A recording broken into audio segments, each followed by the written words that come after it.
отворени општини со отворени податоци, имавме многу недоумици и затоа дојдовме на право место.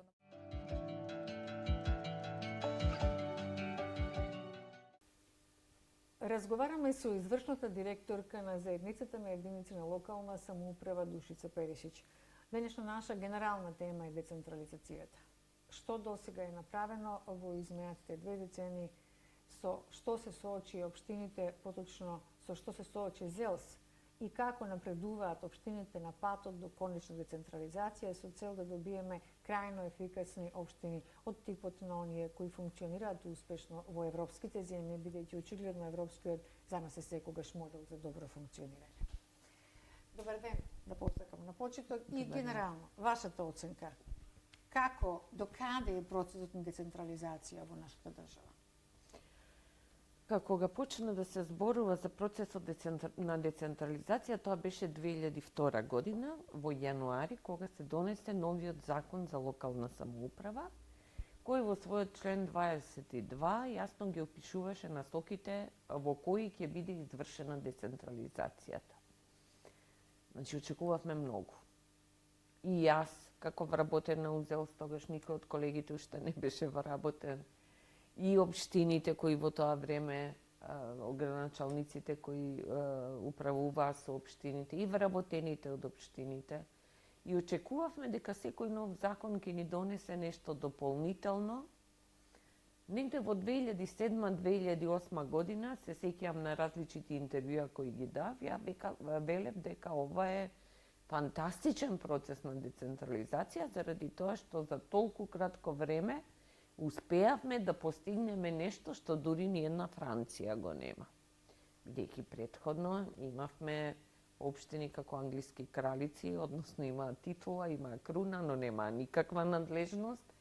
И очекував дека како што тргна процесот, дека со понатамошно децентрализирање ќе успееме да добиеме функционални општини, а тоа е единствената цел, подобри услуги за граѓаните, нели? Тоа е и намената на децентрализација. Од овој аспект денес можам да кажам дека сум длабоко разочарана од процесот на децентрализација и тоа до каде сме стигнале.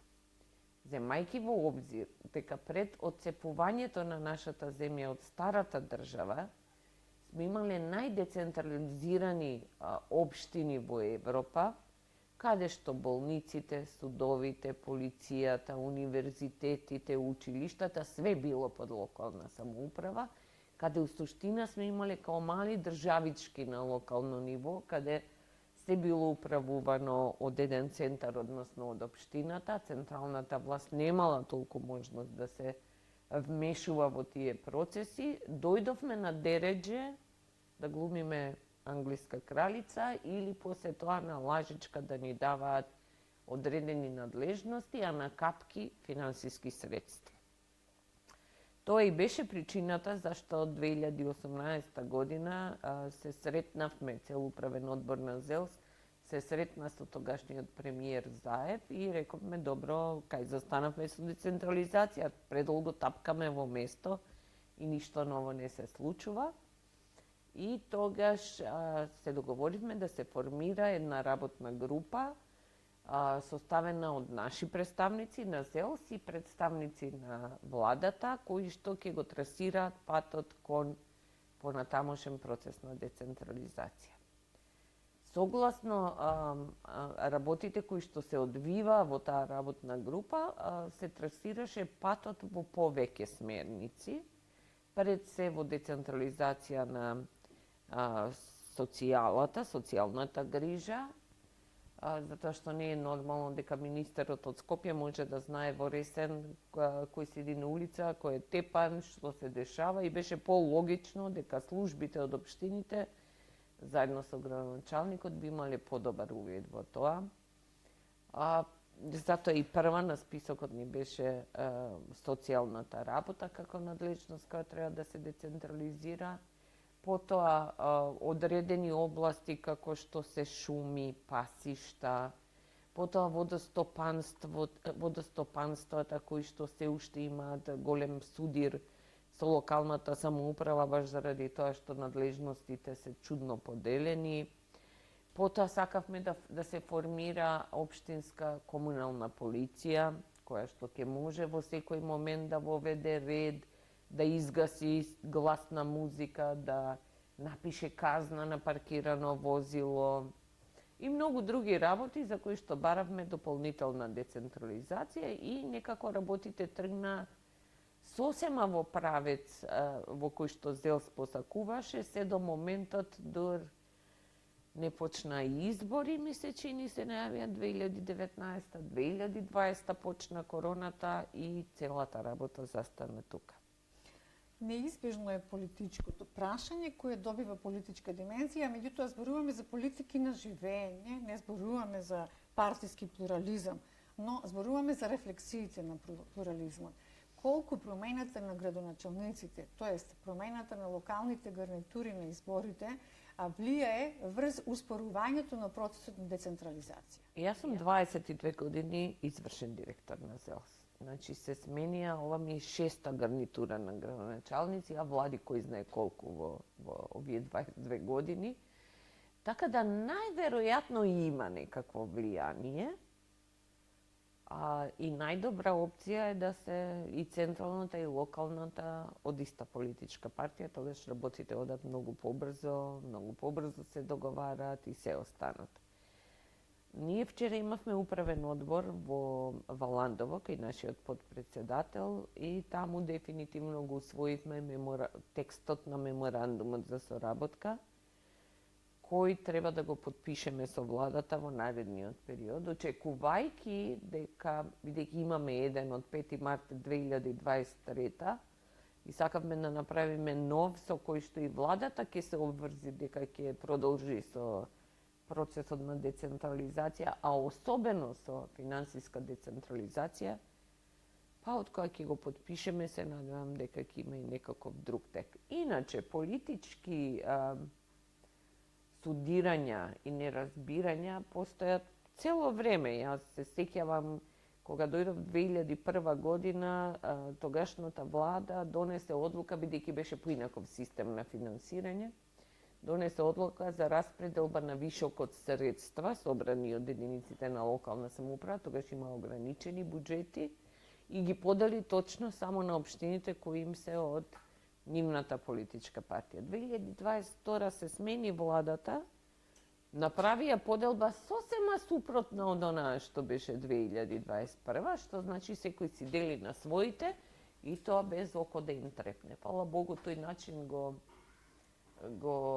тргнавме, више нема такви распределби на вишоци, но се уште, ако ги видите како се делат капиталните проекти, ако видите кај оди помошта, ќе видите одредена разлика.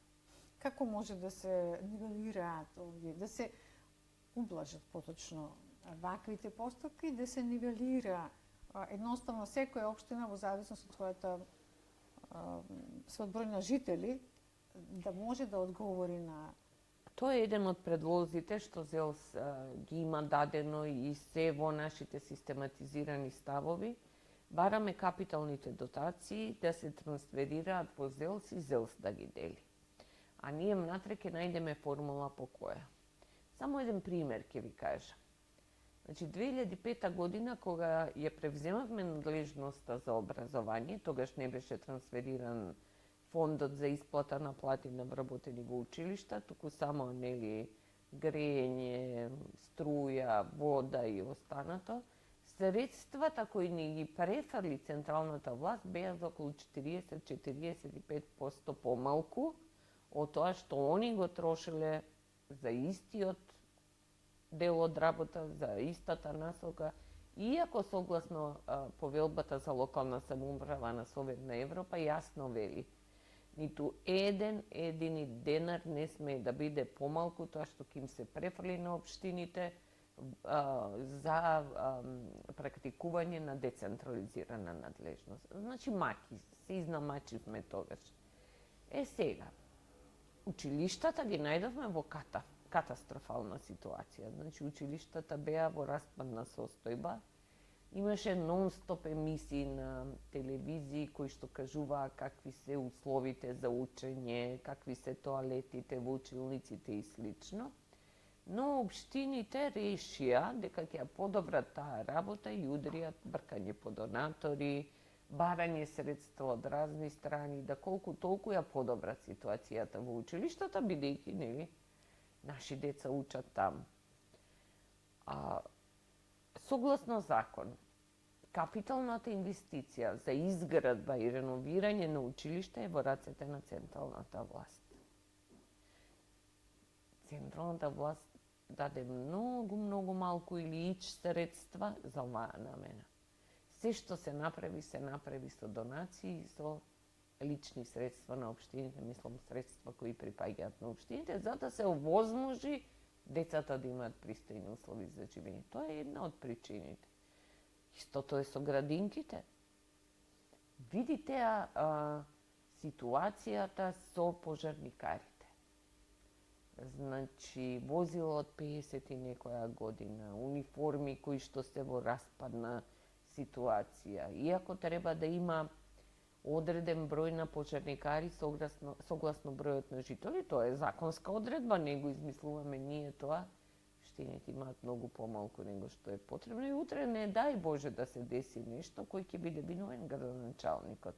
А наменската дотација наменета само за плати е толку мала. Значи, ако треба да има 25 пожарникари, они даваат за 15, плюс не даваат соодветни средства, бидејќи општините се сега соочени со огромен број на тужби, каде што пожарникарите преку одредени адвокати бараат исплаќање на ова, на она, не му е платено ова, не му е платено преку времена работа, не му е платена ноќна служба, нема пари. И се историја општините одавање пари на име на овие тужби.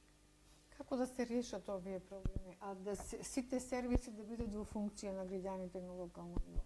Од што се плаши државата? Што се плаши дека со успешна реализација на оваа фискална децентрализација, дека ќе ги изгуби своите ингеренции, својата политичка моќ при распределба на средствата, дека нема повеќе да бидат атрактивни министерските функции во споредба со градоначалничките?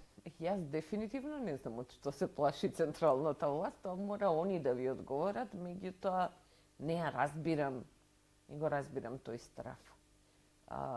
Знаете како јас ја сваќам ситуацијава? Ако вие решите да се бавите со работата со која што се бавите, тоа треба вас да ви било предизвик, да сте сакале да го работите. Ако ја решам да бидам, да воопшто да аплицирам за позицијата на која што сум, значи имам некаков план, сакам нешто да направам, може ми треба малку поише време да влезам у работата, но после кога ќе влезам, ќе го направам тоа да функционира перфектно.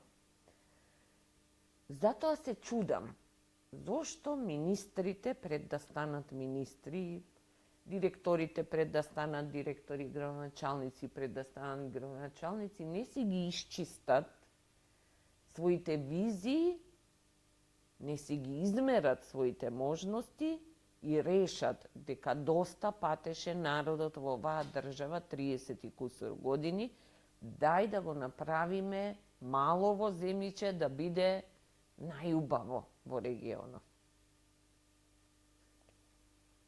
Како тоа не се случува, мене се уште не ми е јасно. На што се жалат најмногу градоначалниците на овие средби, кога веќе имаме нова локална власт, еве година и половина, на што се жалат најмногу градоначалниците?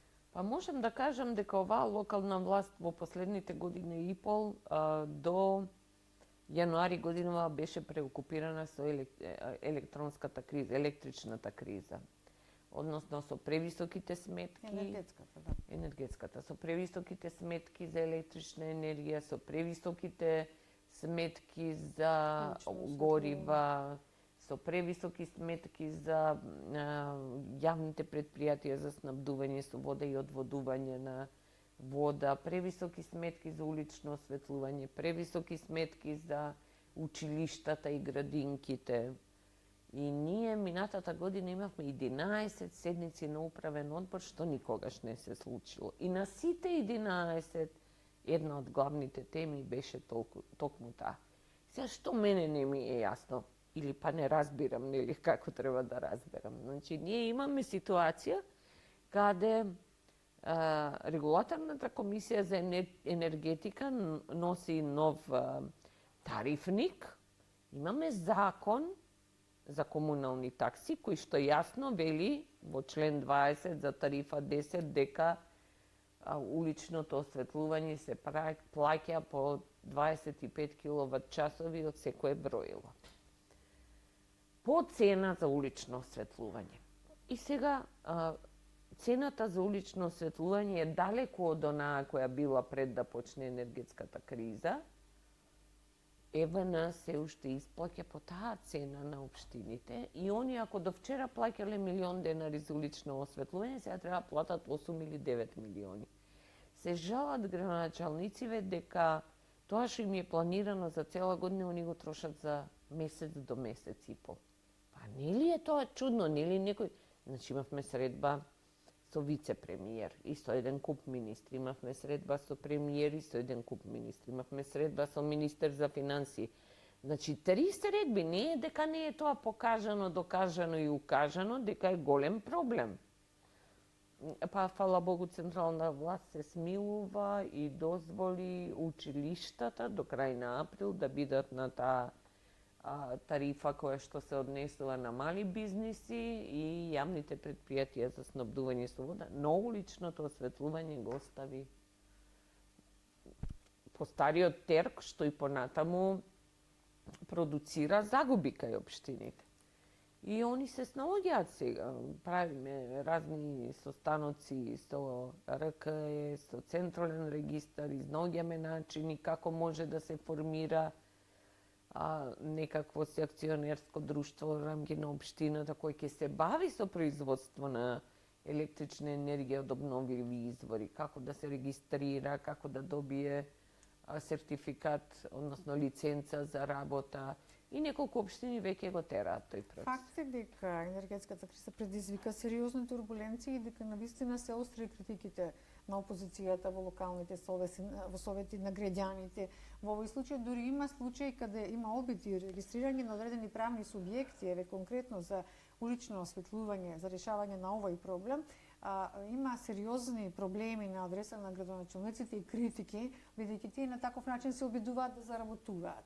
Во оваа ситуација Не да заработуваат, да си ги платат сметките. Со тоа што ги гасат уличните светилки порано или подоцна, со тоа се обидуваат да заштедат пари и да не отераат општината. И јас исто така читам многу поплаки од граѓани дека како така ми исклучил светло, јас се враќам вака така.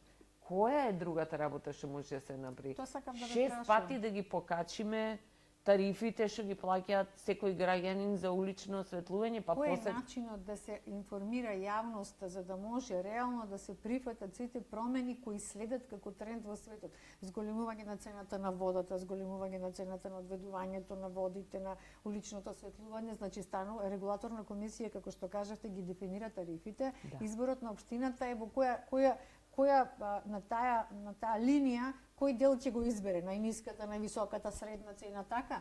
Значи, како да се стигне до граѓаните кога општините ниту смеат да соработуваат со медиумите или да пренесат одредена информација. Тие немаат право да дадат ниту минимална сума што би значила одредена реклама или информација на медиумите, а постои тренд во кој што медиумите ги бойкотираат едноставно општините и јавните предпријатија, бидејќи најголем дел се приватни, зборувам по градовите, најголем дел се приватни мали правни субјекти кои функционираат исклучиво комерцијално. Така, државата не им дава како порано пари со законот за радиодифузија. И сега се случува еден мрак, граѓаните се доведуваат во ситуација да немаат точна информација, може да ги манипулира секоја политичка партија, секоја лажна вест, секоја фейк вест, а локалните власти, никога јас не бранам во случајов, зборуваме за Македонија, да. Значи, како да се дојде до нешто што значи правилна информација на граѓаните, смирување на јавноста и грижа, презентирање на јавна политика и грижа реално за нашето општество, без лажни информации и без манипулација. Бидејќи навистина се наоѓаме во една многу сложена, тешка ситуација. Јас верувам и локалните власти без оглед на политичката провиненција, веќе по 3 децении вакви резултати во државата, небитно е која е од партиите што прави, битно е да имаме позитивни процеси. Дефинитивно. Јас не знам, ние имавме голема борба со централната власт. Весна ќе ми помогне. Која година беше баш околу законот за информирање? Пред 4 или 5 години, кога владата го забрани било какво информирање и давање информации на медиумите, платено, нели, како огласи, како нешто слично на општините, и дури се сеќавам еден градоначалник, 5,5-6, да, еден градоначалник ми викаше: бе, ти знаеш ли дека од помалите општини, знаеш ли, вика, дека тоа мене ми беше единствено средство со кое што можев да ги информирам сите граѓани. Оти сите ќе седнат и го гледаат таа телевизија или го слушаат тоа радио и ќе дознаат кои се новините во општините. А вака сега ми се врзани рацете, нити можам да дадам информација колку од граѓаните користат интернет алатки за да се закачат на веб страната и да видат. Значи, постарите остануваат тотално неинформирани, ама зошто владата донесе таква одлука, не знам. Дали не смятате дека како ЗЕОС може да поттикнете ваква активност? Ние се боревме бидејќи постои мрак на вистина. Ние се боревме против оваа одлука на владата, не знам колку писма напишавме, кажавме кои се проблемите, упативме на тоа кој губи со оваква забрана. Прво и основно некои мали телевизиски станици или радиостаници кои што еден-двајца живееле од тоа што општината давала пари за таа намена, а сепак намената била многу корисна за граѓаните, ќе се изгаснат. И тие радија и телевизии ќе нема кој да ги информира постарите граѓани. Сето е образложено до централната власт, меѓутоа беа неумолими и недозволени. Како според вас да ја поттикнеме децентрализацијата и сите овие процеси да станат далеку поефикасни?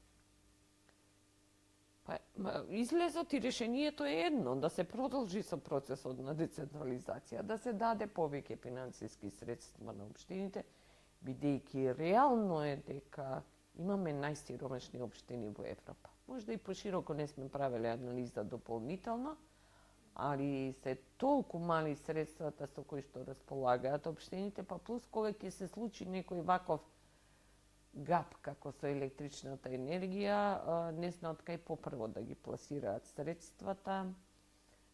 Плюс знаете дека училиштата се децентрализирани. И што значи децентрализација во образование? Значи дека средства на име на блок дотација само ќе дојдат на општината, поминуваат преку сметката и одат во училиштата. При тоа баш вчера правевме некоја анализа, од 87 до 97% од парите од блок дотација се трошат на плати во основно образование, на плати на вработените во училиштата, и тоа што ќе им остане од 12 до 2%, на што да го потрошат попрво, дали да платат струја, да... И пак општината вади пари од она што ќе собере на име на данок на имот, од она што ќе добие од ДДВ или од персонален данок, и така некако кој ќе успее да покрие, а бога ми све повеќе растат долговите на општините, заради тоа што не можат со тие пари да покријат све. Чисто како информација ќе ви кажам дека пред месец-два правев некоја анализа на буџетот, предлог буџетот за 2023 и видов дека од 5,3 милиарди евра 9,5% отпаѓаат на општините. Од тие 9,5-8% се наменски блок дотации, овие пари што ви реков само поминуваат низ општинска каса, и само 1,5% се пари кои завршуваат на општинска сметка. Земајќи во обзир дека овие 9,5% и плюс некои дополнителни средства кои што не ги добиваат сите општини, као што се по некоја капитална инвестиција или средства од равномерен регионален развој, представуваат најчесто 60 до 70% од буџетите на општините. Па сега видете вие за што разговараме. Во секој случај да, не знам, да упатите една порака до градоначалниците, Немам една што порака до властата централна. Значи, вие презентиравте сликата на градоначалниците, кажавте дека сите, без оглед на политичката провиненција, вложуваат напор, дека се присутни на средбите и секој се обидува во рамките на својот атар, метафорично кажано, да донесе колку може повеќе средства, да ги ангажира ресурсите и да имаме ефикасни општини, односно и паралелно локален економски развој и правилна децентрализација. Која е вашата порака до централната власт со оглед и на овој податок што го презентиравте дека не цели 10% одат од вкупниот буџет на општините?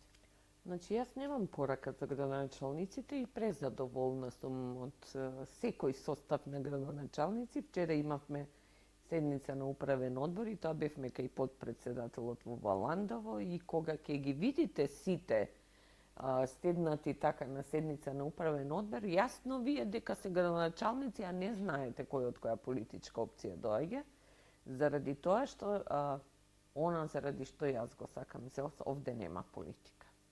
Значи, кога влегуваат во ЗЕЛС, кога доаѓаат на телото и на органите на ЗЕЛС, сите градоначалници ги тргаат капите на политичка партија, ги ставаат капите на општините, а сите општини имаат слични или исти проблеми, така да кога се разговара за воедначени проблеми, се наоѓа решение, се бара излез и заради тоа сум јас многу среќна што последните 22 години од мојот живот ги поминав во ЗЕЛС и се дадов целосно за да се обидам да направам нешто што ќе функционира и што ќе биде од корист за сите, не само за општините, туку и за граѓаните, па и за државата. При тоа да не заборавам дека ние направивме еден голем помак во сферата, може Виктор ви зборувал за електронските системи, не знам, зборуваше? Да, па ние сме прва земја во Европа која воспостави електронски систем за издавање на електронска дозвола за градба. После Сингапур, значи први во Европа, втори во свет. Па знаете, ние кога го воспоставивме тоа, кој ќе се појавивме негде во Европа, сите гледа у нас као Здравко Чолич, што имав обичај јас да кажам у тоа време, затоа што бевме страшно популарни, како и што, меѓутоа успеавме 2013. Па 2014 работевме со Србија, им помогнавме на нив, па 2015 со Албанија им помогнавме и нив да воспостават таков систем, но имаме уште многу повици, но немаме капацитет. Ние сме све на све 16 вработени луѓе. А покриваме цела локална, покриваме све и јас сум многу против оддуење на администрација, особено што сме ние невладина организација, нас не ни доаѓаат пари од државата па да можеме комотно да се однесуваме, него мораме да внимаваме на секој денар. Сега тоа реков, што ја порачувате на централната власт во овој случај? Како да ги помогне општините? Да го отвори кесето со народните пари, со буџетот? Јас ова го кажав на една средба со министерот Ристо Пенов, дека мислам дека треба да се отвори кесето, дека треба да се префрли повеќе пари на општините, да се дадат повеќе надлежности, а централната власт да се ја врши работата за која што се поставени. Нека прават контроли, нека прават увиди, дали е све направено како што треба, нека си ги зајакнат капацитетите за контрола и тогаш ќе бидеме сите намирно. Општините ќе можат да ги спроведуваат проектите, државата ќе може да контролира дали е све направено согласно закон, согласно правила, ќе може да ќе има можност да казнува за тој што сгрешил, а не ми оди државата, отвара проекти, прави, а таму ги нема нити градоначалникот, нити советниците. Денеска баш имаше еден настан во Европска унија, каде што зборувавме зашто општините не се доволно вклучени при изготвување на големи инфраструктурни објекти. Еве конкретно, така и да завршам, и покрај толку министри на патот Прилеп Скопје, некои 12 на километри остануваат темна точка, па никако не може да решиме еден проблем и да имаме 3 ленти на овој пат, иако поминува из Централна Македонија. Ми останува да ви заблагодарам за разговорот и натаму да ви посакам успех како извршен директор ЗЕЛС да остане организација која што ќе ги штити и поддржува не правата на градоначалниците и локалните власти, туку на граѓаните, на Граѓаните. општините. Така е. Благодарам. Благодарам.